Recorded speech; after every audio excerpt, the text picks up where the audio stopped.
So children, fourth characteristic, particles of matter attract each other. We are going to explain this, okay, that how particles of matter attract each. How can we know that what is the intensity of attraction, कितनी strength होती है, क्या चीज determine कर रही है वो strength, है ना?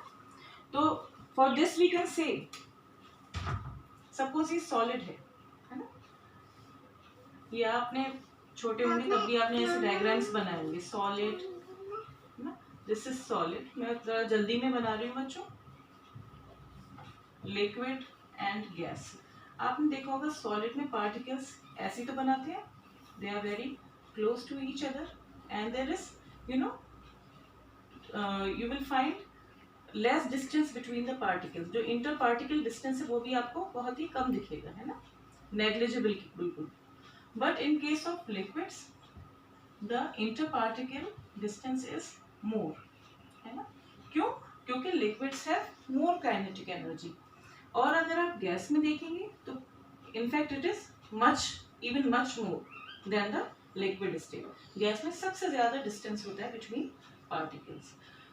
तो ऑब्वियसली अगर पार्टिकल्स क्लोज है इसका मतलब क्या, there is some force that is existing between the particles which is responsible for keeping the particles together, है ना?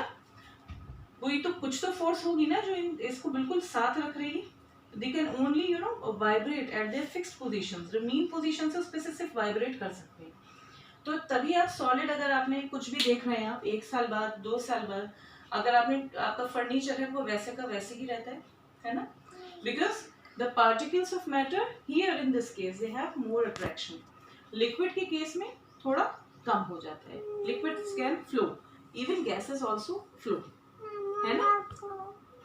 So this is about that the particles of matter attract each other. लेकिन बच्चों एक और चीज़ है जो हमें पता होनी चाहिए कि हम सॉलिड की बात कर रहे हैं और हम सॉलिड में कह रहे हैं कि सॉलिड में स्ट्रॉन्गेस्ट अट्रैक्शन है, सबसे ज़्यादा मैक्सिमम अट्रैक्शन है. लेकिन सॉलिड अगर आप देखेंगे तो रबर बैंड, अगर मैं आपसे बोलूँ तो ये क्या है, ये भी सॉलिड में क्लासिफाइड है.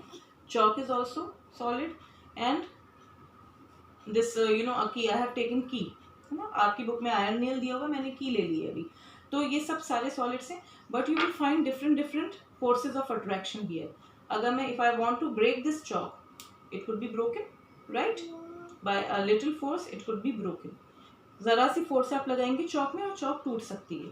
सिमिलरली रबर बैंड ऐसी इजीली टूट गई ना, इट ब्रेक्स. और अगर मैं इस पे चाहे जितना प्रेशर अभी लगाऊं, it's not going to break.